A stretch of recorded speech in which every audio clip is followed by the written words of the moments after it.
وكونوا مع الصادقين صدق الله العظيم وصدق رسوله النبي الأمين ونحن على ذلك لمن الشاهدين والشاكرين والحمد لله رب العالمين.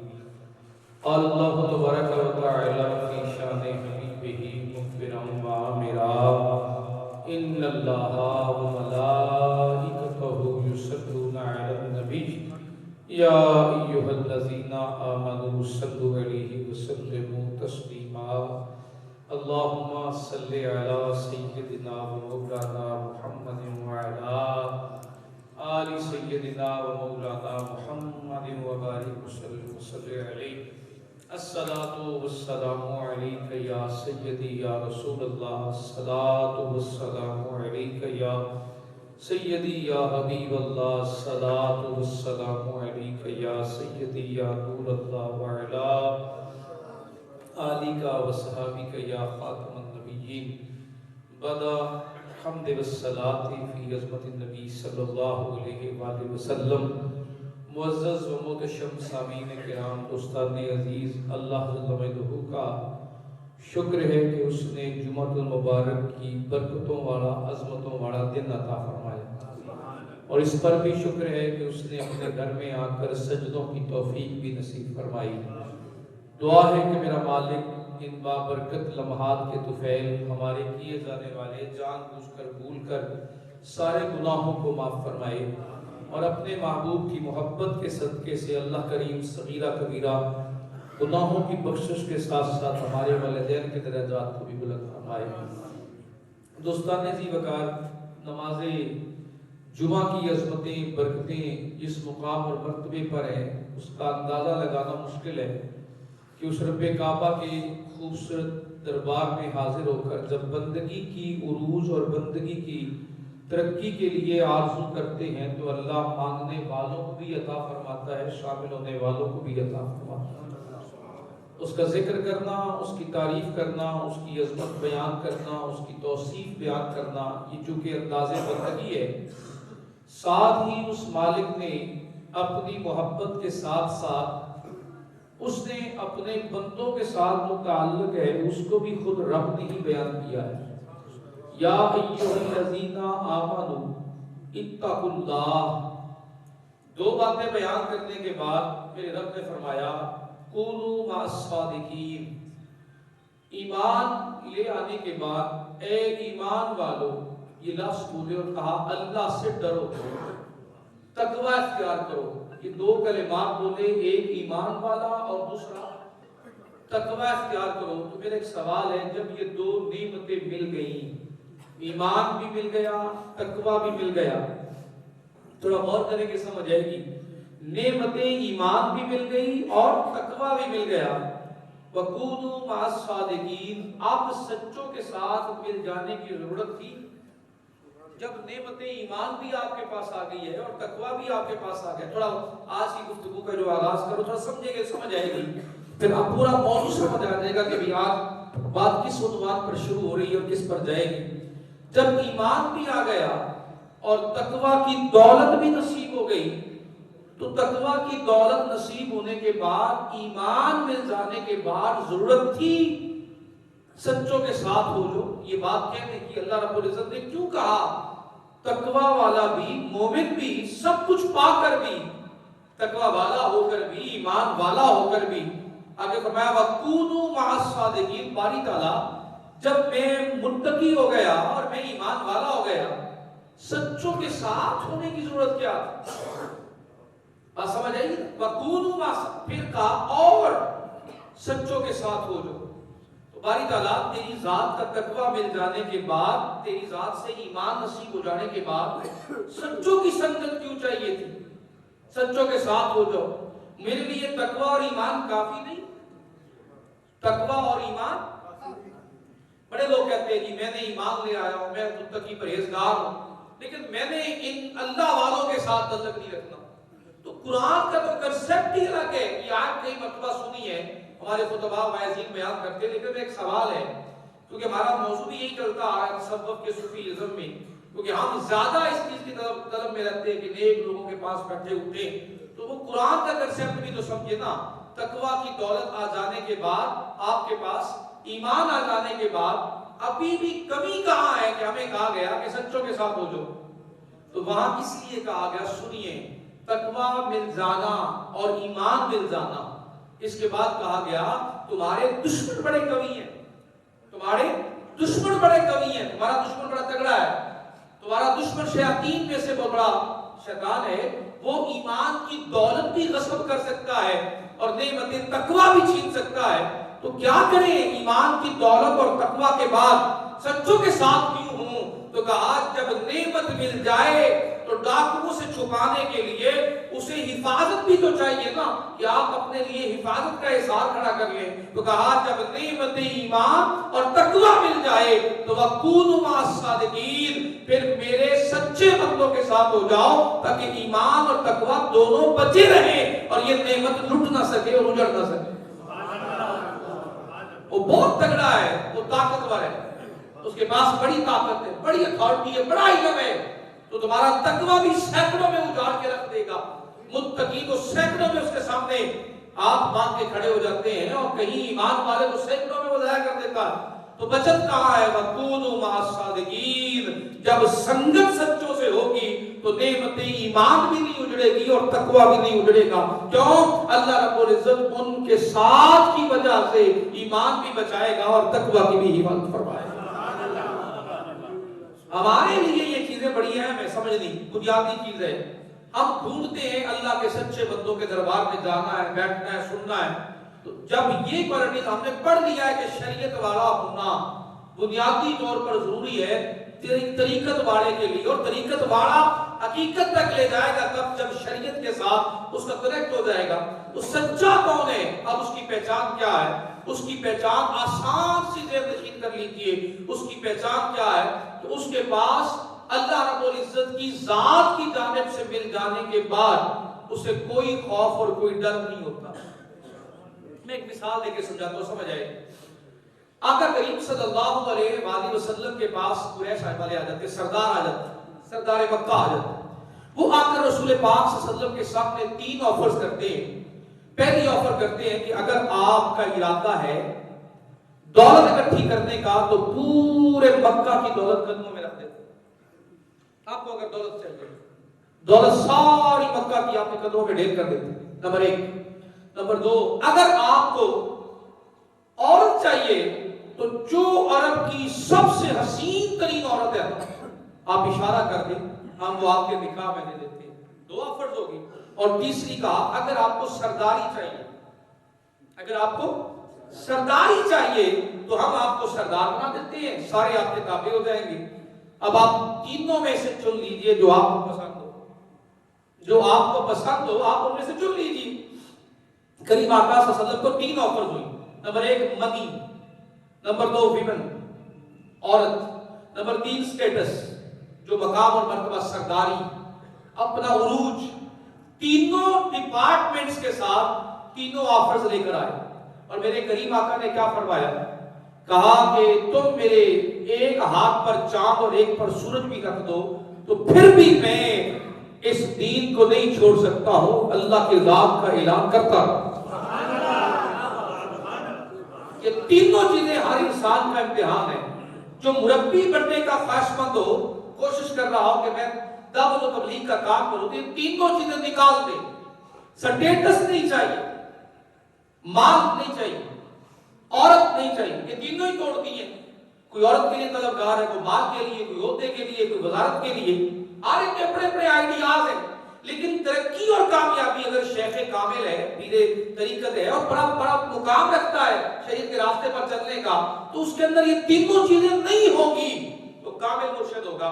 نہ عورت کی طلب ہو، نہ دولت کی طلب ہو، مل جائے ٹھیک ہے، نہ ملے نہ ملے، حرص کی لالچ کی حد تک نہ ہو تو وہ مربی ہو کہلانے کے قابل ہے۔ اب آقا کریم کی ذات میں یہ تینوں کی تینوں دعوتیں ہو رہی ہیں اور دینے والے دینے میں سچے ہیں، ایک لمحے کے لیے بھی پیچھے ہٹنے کو تیار نہیں ہے۔ اگر آپ ڈیمانڈ کرتے کہ عورت سے نکاح کر دو تو وہ دینے کے لیے تیار، خود کہنے کے لیے آئے، خود دینے کے لیے آئے، اور تینوں ہی چیزیں لے کر آئے۔ منی، مال لے لو، عورت نکاح میں لے لو، سرداری لے لو۔ میرے کریم نے کیا کہا؟ کہ تم کیا سمجھتے ہو کہ میں یہ دنیا کے سٹیٹس کی بات کر رہا ہوں؟ جن کی طلب میں خالص اللہ کی ذات ہو وہ ان جگہوں پر نہیں بھٹکا کرتے، ان کی منزل سیدھی اپنے رب کعبہ کے دربار میں ہے۔ کہا تم ایک ہاتھ پر سورج اور چاند بھی لا کر رکھ دو تو میں اللہ کی وحدانیت کا ذکر کرنا اور اس دین کی تبلیغ کرنا کبھی نہیں چھوڑوں۔ زندگی میں یہ تین کام اپنی زندگی میں شامل کریں، کبھی بھی ناکام نہیں ہوں گے۔ جو کرنا ہے اللہ کے لیے کرنا ہے، جو کرنا ہے دنیا کی واہ نہیں چاہیے، جو کرنا ہے اپنے رب کے لیے کرنا ہے، جو کرنا ہے اپنے مالک کے لیے کرنا ہے۔ تو عورت کے لیے بھی طلب ہو تو تب بھی ناقص، جو مال کی طلب میں لگا ہے وہ بھی ناقص، اور جو کسی عہدے کا طلبگار ہے کہ مجھے کوئی چیز دو گے صدارت وزارت تو میں کام کروں گا ورنہ میں نہیں کام کروں گا، یہ تینوں کوالٹیز تباہ کر دینے والی ہیں۔ اور یہ سیرت رسول صلی اللہ علیہ وسلم سے ہمیں ملا ہے کہ جس نے یہ کام دعوت و تبلیغ کا کرنا ہو اس کے مزاج میں یہ تینوں چیزیں نہ ہو، یعنی جس پر بکتا ہو اور وہ ریٹ ہی نہ لگے، انمول ہو، تو وہ جو جب بھی بات بولے گا تو پھر 360 بت نہیں 3060 بت بھی ہوں تو سینکڑوں میں نکل جائے۔ اس بات نے اہل مکہ کو ہلا کے رکھا کہ ہم نے تو سوچا تھا کہ یہ عام انسان ہے، اور عام انسان کی یہی تین کوالٹیز ہے، تینوں چیزوں پہ سودا ہو جاتا ہے، یہ تو انمول ہے۔ تم نے کیا سمجھ رکھا ہے کہ تم مجھے دولت، عورت اور سرداری کے لیے آفر کرو گے اور میں مان جاؤں گا؟ کہا سن لو، لا الہ الا اللہ، میں تمہارے جھوٹے خداؤں کو سچا نہیں کہہ سکتا۔ بات سمجھ آئی؟ اور ہمارے معاملے کہاں تک؟ مجھے پیسے دے دو میں گواہی بدل دوں گا، 10,000 سے تم 20,000 کر دو تمہارے حق میں گواہی دے دوں۔ یہ ہمارے سوتے ہیں۔ وہ عورت میرے نکاح میں دے دو میں تمہارے خلاف جنگ ختم، فلاں کی بیٹی سے میرا رشتہ کر دو میرا معاملہ تم سے ختم۔ یہ ہمارے سٹیٹس ہے۔ مجھے قبیلے کا سردار بنا لو، مجھے تم M P M L A چن لو، مجھے فلاں محکمے میں بٹھا لو، مجھے فلاں نوکری دے دو تو میں تمہارے لیے یہ کام کر دوں گا۔ تو سوال یہاں پر پیدا ہوتا ہے پھر وہ دین کے ساتھ مخلص نہیں ہے۔ جس انسان میں یہ تینوں چیزیں آپ کو ملیں یا تینوں میں سے کوئی ایک، وہ سچا مربی نہیں ہے، وہ سچا تربیت کرنے والا نہیں ہے۔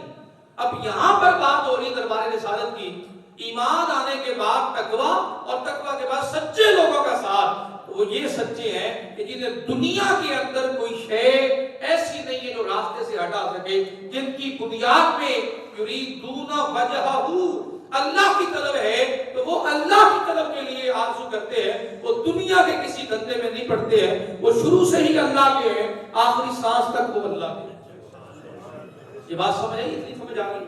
اور دوسری بات ہمارے لیے سب سے بڑی جو پریشانی والی بات ہے وہ کیا ہے کہ ہمیں ڈر بہت لگا ہوا، خوف بڑا لگا ہوا کہ میرے بعد میری اولاد کا کیا بنے گا۔ دو چیزیں ہماری زندگی میں ساتھ ساتھ چلتی ہیں، ایک ہمارا ماضی۔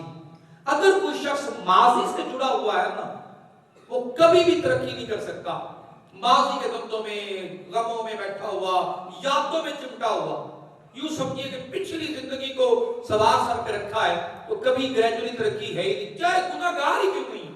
اور جو آنے والا حال ہے، میں ابھی تک زندہ ہوں، کل ہو سکتا ہے مر جاؤں، میں ابھی تک جاگ رہا ہوں، کل ہو سکتا ہے سویا ہوا بھی ہوں، میں ابھی تک کل کیا بنے گا وہ ہمارا مسئلہ ہی نہیں ہے۔ آپ یہاں صحت مند بیٹھے ہیں، کل ہو سکتا ہے بیمار ہو جائیں۔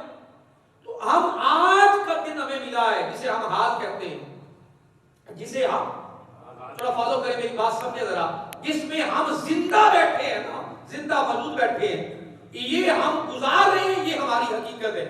جو کل گزرا ہے وہ ماضی تھا، گزر گیا، اس میں کیا کھویا، کیا پایا، کیا مٹا، کیا رہا، اس کو اٹھا کر دماغ میں بٹھا کر ہر وقت یادوں میں گم رہنے والا ایسا مجاہد نہیں چاہیے۔ بھئی میرے بعد میری اولاد کا کیا بنے گا؟ میں کروڑوں دولت ڈھیروں کے ڈھیر اپنی اولاد کے لیے جمع کر جاؤں، میری اولاد کا فیوچر کیا ہوگا، میری اولاد کا کیا بنے گا، ایسا بندہ بھی نہیں چاہیے۔ یہ دونوں سوچے رکھنے والا بندہ راہ طریقت میں ناکام ہے۔ راہ طریقت میں یہ دو سوچے رکھنے والا، ایک ماضی اور ایک فیوچر کی سوچ رکھنے والا یہ ناکام ہے، اور حال کی زندگی کو جینے والا یہ مجاہد اللہ کو پسند ہے۔ ماضی والا اور فیوچر والا وہ توکل کو کینسل کر رہا ہے، توکل کے بغیر چل رہا ہے، توکل کے بغیر۔ مستقبل والا اس وے میں مبتلا ہے کہ میرا بنے گا کیا؟ دربار خداوندی سے جواب آتا ہے تم نے اللہ کے توکل کو کیا سمجھ رکھا ہے؟ اللہ سٹور کرنے والوں کو پسند نہیں کرتا۔ اگر سٹور کرنے والے اللہ کو پسند ہیں تو پرندوں نے کون سا سٹور کیا ہے؟ اگر توکل کرنا ہے تو میری ذات پر پرندوں جیسا توکل کرنا۔ رات سوتے ہیں، صبح خالی کوٹے لے کر نکلتے ہیں، میں رب انہیں بھی رب رزق عطا کرتا ہوں، وہ بھی پیٹ بھر کر گھونسلوں کو لوٹا۔ بتائیے ان کے کتنے بڑولے بھرے ہوئے، بولیے نا۔ ہاں، توکل کرنا تو پرندوں سے تو زیادہ کرنا، پرندوں کے وجود سے تو زیادہ توکل کرنا۔ حضرت عیسیٰ علیہ السلام کے ساتھ ان کا ایک غلام تھا، چل پڑے، پوچھا اس تمہارے پاس تھیلی میں کیا ہے؟ وہ کہنے لگے میرے پاس ہمارے لیے 2 دن کی روٹیاں ہیں، 2 دن کے کھانا۔ آپ نے کہا اچھا نکالو تو صحیح۔ جب نکالا، ایک روٹی رکھی، کہا آدھی تیری ہے آدھی میری ہے، یہ آج ہے، کل روزی کہاں ملے گی؟ تو نے اللہ پر توکل نہیں کیا، کل اس سے وہ بہتر دینے والا، وہ رازق ہے، کل دے دے گا، کل کی فکر کیا کرنی، رزق کے خزانے وہ دینے والا ہے۔ تو 3 روٹیاں آپ نے جنگل میں ڈال دی، پھینک دی، ایک روٹی رکھی، کہا آدھی تیری ہے آدھی میری ہے، آج کا کھانا ہو گیا، کل کا کل اللہ دے گا۔ 2 دن کا رکھ لیں گے، 2 دنوں کے بعد کون کھلائے گا؟ آپ سال کا اناج اکٹھا کر لیں گے، سال کے بعد کون دے گا؟ آپ 5 سال کا اکٹھا کر لیں، 5 سال کے بعد کون کھلائے گا؟ تو کہا توکل میں تم پرندوں سے بھی کم تر ہو گئے کہ جو خالی پیٹ کو گھر سے نکلتے ہیں اور شام کو وہ پوٹے بھر کر آتے ہیں، جو مالک انہیں دے رہا ہے، اور جو تمہاری پیدائش سے پہلے ماں کے سینوں میں تمہاری غذا کے خزانے رکھ رہا ہے، اس مالک پر اتنا بھی توکل نہیں ہے کہ وہ مستقبل اجڑنے نہیں دے گا۔ اولاد کے مستقبل، میرے بیٹے کا 1 نمبر اور آ جاتا تو میڈیکل میں داخلہ ہو جاتا، یہ سب سے بڑی بات جو میں پریشانی کرتی ہے ماضی ہے۔ میرے بیٹے کا 1% نمبر اور ہوتا تو وہ اس فلاح عہدے کے لیے سلیکٹ ہو جاتا۔ یہ جو غم ہے نا پچھلی زندگی کا، دلوں میں غم ہے، ملال ہے، ایک چیز چلی گئی ہے، آپ رنج میں بیٹھے ہوئے ہیں، یہ نہیں چاہیے اس راستے پر، طریقت کے راستے پر اور اس راستے پر چلتے ہوئے یہ کیفیات چاہیے نہیں۔ اگر کوئی یہ سامان ناقص اٹھا کے ساتھ چل رہا ہے اور کہہ رہا ہے کہ میں حقیقت تک چلا جاؤں گا، وہ حقیقت تک نہیں جائے گا۔ اس راستے پر چلنے والا مجاہد یہ دونوں چیزیں چھوڑ دے، ایک غم اور ایک خوف۔ جو غم ہے ماضی کا، خوف آنے والے ویلے کا، بس حال ہی اللہ کی ذات ہے، اور وہ حال میں جینا سیکھ لے، میرا رب موجود ہے اور میں زندہ بیٹھا ہوں، اور جو مالک کی مرضی ہے اس پر میں نے حال گزارنا ہے، مستقبل کا بھی وہ مالک ہے، ماضی کے گناہوں کو تو معاف کرنے والا۔ ہمارے سروں پر ماضی بھی سوار ہے، ہمارے سروں پر مستقبل کا خوف بھی سوار ہے۔ اتنی خوف زدہ اور غم زدہ قوم کیا اللہ کی بارگاہ میں آپ پیش ہو کے دعا مانگے گی؟ کیا عرض کرے گی جس کے پاس ہی پلے کچھ نہیں ہے؟ توکل کے راستے پر بھی زیرو ہے، طریقت کے راستے پر بھی زیرو، اور پھر حقیقت کے طلبگار پڑے رہتے ہیں۔ ہمارے پاس آئے گا کہاں سے؟ ہم کھائیں گے کہاں سے؟ ہم بیٹھیں گے کہاں سے؟ ہم پیئیں گے کہاں سے؟ کہا تم آج کی فکر کرو، تمہارا آج اچھا ہو، کل کا ذمہ تمہارے رب نے لے رکھا ہے، کل کے خزانے اللہ نے لے رکھے ہیں، کل کے خزانوں کی ذمہ داری اللہ نے لے رکھی ہے۔ یہ کتنی آپ آباد بیٹھے ہوئے ہیں، ایک بات کا جواب دیجیے گا، جو ہم نے اپنی زندگی کے دن رات گزار کے دولتیں اکٹھی کی ہوئی ہیں، ہو سکتا ہے ہماری آنے والی نسلیں 1 مہینے میں ساری بیچ ڈالیں، ہو سکتا ہے 1 سیکنڈ نہ لگا۔ اور کتنوں کو میں نے خود دیکھا، ماں باپ نے بہت زیادہ فکر سے کرو مر سے اپنے بچوں کے لیے جوڑا، اور بچوں نے 6 مہینوں کے اندر اندر ساری پراپرٹی فارغ کر دی، اجاڑ کے فارغ کر دی، خالی ہاتھ پھر رہے۔ میرا ایک سوال ہے، پھر اتنی پریشانی کس بات کی؟ اس مخلوق کے لیے جنہیں تیری میری جوڑی ہوئی دولت کا پتہ ہی نہیں ہوگا، کریں گے کیا؟ سینکڑوں میں اڑا کے رکھ دیں، سینکڑوں میں۔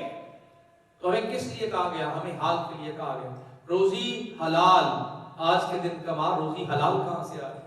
آج کے دن میں تو نے نمازیں کتنی پڑھی؟ آج کا دن کلیئر کر، ماضی بھی چھوڑ دے، فیوچر بھی چھوڑ دے۔ طریقت اور شریعت میں یہ دونوں قیودات ہیں، کہا لا خوف علیہم ولا هم يحزنون، وہ اللہ کا یار جائے اور پھر ماضی کو سر پہ اٹھا کے رکھے، اللہ ماضی کے گناہوں کو معاف کر دے۔ وہ اللہ کا یار جائے اور پھر مستقبل سے گھبرائے، اللہ فیوچر میں بھی یہی اللہ ملنے والا۔ تو دونوں کیفیات میں جو چیز بچتی ہے، اس کیفیت سے بچنے والی جو شے ہے وہ اللہ رب العزت نے بیان کر دی، اور وہ توکل کے ساتھ ان دونوں چیزوں کو ہٹا کے فارغ کر دیتا۔ کس کے ساتھ بولیے؟ توکل کے ساتھ فارغ کر دیتا، اور انہیں کوئی خوف اور کوئی غم اور کوئی حزن نہیں ہوتا ہے۔ پھر مال آ رہا ہے نہیں آ رہا، کوئی پرواہ ہی نہیں ہے، کوئی فکر ہی نہیں ہے، کوئی کیفیت مل رہی ہے نہیں مل رہی، بس اللہ کی بارگاہ میں آج کا دن گزارنا ہے۔ آج کا دن کیسا؟ رات جب بستر پر لیٹے گا تو حکم ہے دن کا احتساب کر کے سوئے کہ آپ نے دن میں کیا کیا کیا، کون سے ایسے کام کیے جو اللہ کی مخالفت میں تھے، کون سے ایسے کام کیے جو اللہ کی بارگاہ کے لیے قبولیت والے تھے۔ پانچوں نمازوں میں آپ نے کہاں تک خود کو سچا ثابت کیا، کہاں تک آپ نے نمازوں میں پابندی کی ہے۔ آج کا دن آپ گزار لیجیے، کل کا اللہ کر دے گا۔ حضرت سلیمان علیہ السلام نے ایک چیونٹی سے پوچھا، توکل کی بات آتی ہے تو سن لیجیے، ایک چیونٹی سے پوچھا، آپ نے پوچھا کہ تو سال میں کتنا دانہ کھاتی ہے؟ تو چیونٹی کہنے لگی 2 دانے کھاتی۔ کتنی؟ 2 دانے کھاتی۔ آپ نے چیونٹی پکڑی، بوتل میں ڈال دی، بند کر کے 2 دانے ڈال دیے۔ سال کے بعد جب کھول کر دیکھا تو ایک دانہ کھایا تھا، ایک بچایا ہوا تھا۔ آپ نے پوچھا تم نے کہا سال میں 2 دانے گندم کے کھاتی ہو، تم نے تو ایک کھایا ایک بچایا۔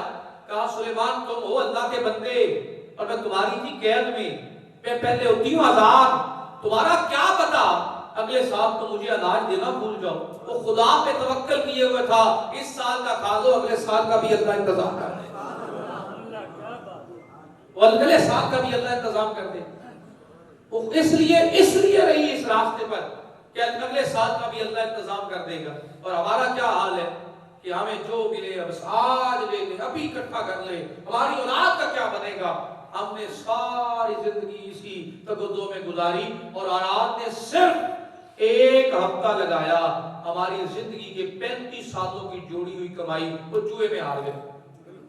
ایسی خبر ملتی جوئے میں ہار گئے، ایک فیکٹری لگائی تھی جوئے میں ہار کے اٹھ گیا، بس سینکڑوں میں اجاڑ کے رکھ دی۔ یہ ہے اوقات تیرے میرے اس مال کی جو ہم نے مستقبل کے ڈر سے اکٹھا کیا۔ اور اللہ رب العزت فرماتے تمہیں کیا خبر، جو میرے ہو جاتے ہیں انہیں کوئی خوف اور کوئی غم نہیں ہوتا۔ لا خوف علیہم ولا هم یحزنون، ان کے پاس کسی چیز کے اجڑ جانے کا غم نہیں ہوتا، آنے والے مقام خوف کا، مستقبل کا خوف نہیں ہوتا۔ اسی لیے کہتا ہوں تمہارے ایمان اور تقوی کی دولت محفوظ تب ہوگی فَكُونُوا مَعَ الصَّادِقِينَ، جب تم بھی ان سچوں کے ساتھ بیٹھ جاؤ گے، تمہارے دلوں سے بھی مستقبل کا خوف ختم ہو جائے گا اور ماضی کا غم ختم ہو جائے گا۔ وہ یہی کہتے ہیں پچھلی زندگی چھوڑا، اللہ پر یقین رکھ، معاف کرنے والا ہے، آنے والی زندگی پر قناعت کر لے، اللہ عطا کرنے والا ہے۔ اللہ چلوچی بولیے، اللہ عطا کرنے والا۔ ہماری زندگیوں میں تو یہ دونوں کام ہی نہیں ہے۔ اب اتنے زیادہ خوف زدہ ہے مستقبل میں، میری اولاد کا کیا بنے گا، میری نسل کا کیا بنے گا۔ یہ عدالتوں میں جھگڑے چلے جائیں، پوچھیں آپ نے زمین کا کیا جھگڑا ہے؟ جی میں اپنے بچوں کے لیے، اپنے بچوں کے لیے کھڑا ہوں۔ ماں کا جھگڑا پوچھے، جی میں بھی اپنے بچوں کے لیے آئی۔ تو رب سے پوچھے، بچے دینے والے سے پوچھے، مولا تو نے ان بچوں کا رزق نہیں لکھا؟ کہا تمہیں عقل نہیں ہے، میں نے تو 4تھے مہینے ماں کے پیٹ میں لکھ دیا اس نے کھانا کتنا ہے اور پینا کتنا ہے، میں نے تو پہلے انتظام کر دیا۔ تمہیں زیادہ فکر ہے، تمہارے رب کو زیادہ فکر ہے۔ راہ طریقت پر چلنے والا اس لالچ سے بری و ذمہ ہوتا ہے کہ میرے مستقبل میں میرا کیا بنے۔ اس کا کام ہے آج کا دن کیسا گزرتا ہے، میں آج تو اللہ کا نافرمان نہیں ہوں نا، صبح سے لے کر شام تک نمازوں میں میں نے نافرمانی تو نہیں کی، کیا میں نے اللہ کے راستے میں خرچ کرنے میں کوئی کمی تو نہیں کی ہے۔ وہاں پر پھر سود بھی جاتا رہے گا، رشوت بھی جاتی رہے گی، بددیانتی بھی جاتی رہے گی، بدعنوانی بھی چلی جائے گی، مس کنڈکٹ بھی ختم ہو جائے گا۔ آپ دیکھیے گا ہر برائی ختم ہونی شروع ہو جائے گی، بس اتنی فکر رہے گی میں نے آج اچھا گزارنا ہے، مستقبل میں وہ اس سے بہتر عطا کرنے والا ہے۔ کتنے اب آپ یہاں بیٹھے اس بات کی تائید کریں گے باپ دادا کے پاس کتنا رزق تھا جتنا آج ہمارے پاس ہے؟ بولیے، کسی ایک سے پوچھو یار مرلہ زمین کتنے کی؟ جی 5 لاکھ کی، 7 لاکھ کی، 10 لاکھ کی، یہ مرلہ زمین، ایک مرلہ زمین۔ اور ہمارے سارے باپ دادا کی جدادیں جو تھی وہ 10 لاکھ کی پورا گاؤں خرید لیتے تھے، اتنی مال ہوتا تھا وہ پورا گاؤں لے سکتے تھے. اب ایک ایک شخص اتنی دولت کا مالک ہے, کروڑ پتی ارب پتی بن چکے پر ہرس ختم نہیں ہو رہی. کبھی بادشاہوں کے پاس ایسے مشینیں تھیں ٹھنڈا پانی پینے والی, وہ ایک بور پنکھ ہوتا تھا, چلانے والے کھڑے ہوتے تھے, ہمارے اوپر پنکھے لگے ہوئے, اس سے بھی کام نہیں بن رہا, اے سی لگے ہوئے, آپ ٹھنڈے پانی پی رہے, ٹھنڈی ہوائیں لے رہے. تو سب کو آپ نے بھی کبھی سوچا تھا ایسی آسائشیں انہیں میسر تھی؟ آپ کے گھروں میں حمام کا سسٹم, پانی کے لگے ہوئے گیزر, گرم پانی کے بھی. سوچئے ذرا تصورات میں لے آئیے تو جو ہمارے بعد آنے والے ہیں پتہ نہیں وہ کتنی ترقی میں جیئیں گے. ہمیں اتنا ہی خوف لگا ہوا ہے, اتنا ہی ڈر لگا ہوا ہے, اتنے ہی وہم میں مبتلا ہے. تو راہ طریقت میں یہ وہم دل سے نکال دیجئے کہ میرے دل سے خوف نہیں جاتا, بس ایک خوف دل میں رہے, میرا اللہ کا سامنا کرنا ہے, میرا وہاں کیا بنے گا. یہ وہ نعمت ہے جو آپ نے یہاں سے لے کر جانی. میرا وہاں کیا بنے گا, میرا وہاں کیا حال ہوگا, وہاں میرے لیے کیا جا رہا ہے, وہاں میں کیا بھیج رہا ہوں, اس مقام کے لیے میں نے کیا جمع کر رکھا ہے, اس مقام کے لیے میرے پاس ہے کیا میرے اللہ کے لیے. اچھا آپ کو پتا چل جائے کہ آپ ایک بڑے رئیس آدمی سے ملنے جا رہے ہیں, تو آپ کو وہ کہہ دے کہ آپ نے یار کو گفٹ لیتے آنا, جو تیرے علاقے کا مشہور گفٹ ہو تو لیتے آنا. آپ کیا کریں گے, بڑے دماغ کے ساتھ سجائیں گے, سواریں گے, جناب فلاں کے ملاقات کے لیے مجھ سے گفٹ مانگا ہے, میری تو بڑے ٹور ہو گئے, گفٹ مانگا ہے لے کے جاؤں گا. جب مالک کی بارگاہ میں جائیں گے تو مالک نے بھی تو گفٹ مانگا ہے, باری تعالیٰ تجھے کیا گفٹ چاہیے, کہا تکبر نہ ہو, حسد نہ ہو, کینہ نہ ہو, بغض نہ ہو, پھر آج سے لے کر آ, سجدوں کی نعمت لے کر آنا, سجدوں کا تحفہ لے کر آنا, میری بارگاہ میں آنا تو عاجزی لے کر آنا, میری بارگاہ میں آنا تو سجدے لے کر آنا, میری بارگاہ میں آنا تو خیرات لے کر آنا, میری بارگاہ میں آنا تو لوگوں کے دل توڑ کر نہ آنا, جوڑ کر آنا. اور ٹوٹے ہوئے دلوں میں اللہ رب العزت رہتا ہے, اللہ رب العزت کی محبتیں رہتی ہیں. جہاں ٹوٹا دل دیکھیں وہاں اللہ ہے. ابھی چند لمحے پہلے ڈسکس ہم کر رہے تھے, ایک قصہ شامل کرتا ہوں. حضرت شاہ جنید ہیں, ان کی سوانح حیات میں لکھا ہے, بہت بڑے پہلوان تھے, جسم دیکھ کر لوگ کھانپتے تھے, اتنی طاقت کے مالک تھے. اب ان کے پاس کون آتے ہیں, ایک کمزور سے, سال بعد کا میلہ لگتا ہے, سال بعد اور میلے میں اعلان ہوتا ہے, جو سامنے شخصیت نکلتی ہے, نازک سی منحنی سی طبیعت کے مالک ہیں, قریب ہو کر جب ہاتھوں میں ہاتھ ڈلتا ہے تو کہتے ہیں, اے جنید میں سید زادہ ہوں, میری بیٹیاں جوان ہیں, بھیک مانگ نہیں سکتا, زکات حرام ہے, تو میں نے رخصت کرنی ہے, خیال کرنا. وہ ٹوٹا دل دیکھا, حضرت جنید وہاں قدموں میں گر گئے. ٹوٹا دل دیکھا کہ یہ ٹوٹے ہوئے دل کا ہے, مال نہیں ہے, بیٹیاں جوان ہیں, شکستہ دل آیا ہے. حضرت جنید وہاں گر گئے, ان کے قدموں میں گر گئے. گرنے کی دیر تھی, اللہ نے ولایت کے وہ درجے عطا کیے کہ تمام ولی ان کی صحبت سے اللہ کی قربتوں والے. ہمارے لیے تو یہ مسجد شہی کوئی نہیں ہے, ہم نے کبھی طلب ہی نہیں کی ہے, جس کی ڈیمانڈ ہی نہ ہو وہ چیز مارکیٹ میں نہیں آتی ہے, جو چیز بکنے لگ جائے وہی آتی ہے. آج ہم دھوکے کے خریدار ہیں, ہر جگہ سے دھوکہ مل رہا ہے. آج ہم ملاوٹ کے خریدار ہیں, ہر جگہ سے ملاوٹ مل رہی. کوئی ایک بندہ یہاں بیٹھا ہوا کہہ دے کہ میں آج خالص دودھ پی کر آیا ہوں, ایک بھی نہیں ہے. کوئی ایک کہہ دے کہ میں خالص غذا کھا کر آیا, کوئی ایک بھی نہیں ہے. کوئی ایک بندہ کہہ دے کہ میں نے کبھی رشوت نہیں دی ہے, ہم میں سے ایک بھی نہیں. کوئی ایک بندہ کہہ دے میں نے جھوٹ نہیں بولا, ہم میں سے ایک بھی نہیں ہے. خدا کا خوف کریں, اگر ہم اتنے بڑے گناہوں کی منڈی میں رہ رہے ہیں اور پھر تلاش کرتے پھر رہے ہیں, اللہ ہمارے گناہوں کو معاف کر دے. ہم نے کبھی یہ راستہ بند ہی نہیں کیا, گناہوں کے راستے خود کھولے ہوئے. باتیں تلخ ہے نا, سمجھ نہیں آنے والی, کیونکہ ہمارا مزاج ہی نہیں. ہم من حیث القوم بگڑی قوم ہو گئے, ہمارے اندر ایک بھی وہ کوالٹی نہیں ہے جو ہمیں چاہیے. دھوکہ ہی ملے گا کیونکہ ہم خریدار ہی دھوکے کے. ہمیں ہمیشہ ملاوٹ والا مال ملے گا, ہم خالص کے خریدار ہی نہیں رہے. سمجھ آئی میری بات کی نہیں آئی؟ ہاں, جس دن خالص کے خریدار بنتے ہیں اس دن خالص, اور کوشش کریں کہ یہ ملاوٹ ختم ہو. ملاوٹ ختم کرنے کے لیے بھی تو کوشش کرنی ہے نا. کس نے کرنی ہے؟ ہم نے کبھی آواز ہی نہیں اٹھائی. دودھ کے اندر ہر بندہ ملاوٹ کر رہا ہے, پینے والا بھی کہہ رہا کہ یار دودھ خالص نہیں دے رہا, بیچنے والا بھی کہہ رہا دودھ خالص نہیں ہے, پینے والا بھی کہہ رہا ہے, استعمال کرنے والا بھی کہہ رہا ہے. پر مجال ہے کسی میں جرأت ہو کہ یہ دودھ کی ملاوٹ بند کر کے دکھا دے. کہاں جائیں گے؟ یہ تو آج حال ہے، آج سے 20 سال 50 سال بعد قوم کا کیا حال ہو؟ ملاوٹ ہمارے حصہ بن جائے گا نظام زندگی کا، جیسے اب بن چکا۔ سود سب حصہ دار ہیں، سب لے رہے ہیں، نظام سود کو تقویت دے رہے ہیں۔ کبھی آواز اٹھائی کہ سود کے خلاف بھی میں آواز اٹھانے والا بن جاؤں؟ ہماری اولادیں ہمیں کفن خرید کر سود کے دیں گے، ہمارے کفن سود کے ہوں گے، رشوت کے پیسوں سے ہماری قبریں بنائی جائیں گی، وہی اینٹیں ہمارے اوپر لگیں گی اور وہی کھڑے ہو کے فاتحہ پڑھ رہے ہوں گے، اینٹیں لگا کر سود والے پیسوں کی کہہ رہے کہ یا اللہ میرے ماں باپ کو جنت دینا، تو جواب آئے گا دوزخ میں تو خود ڈال دے گا۔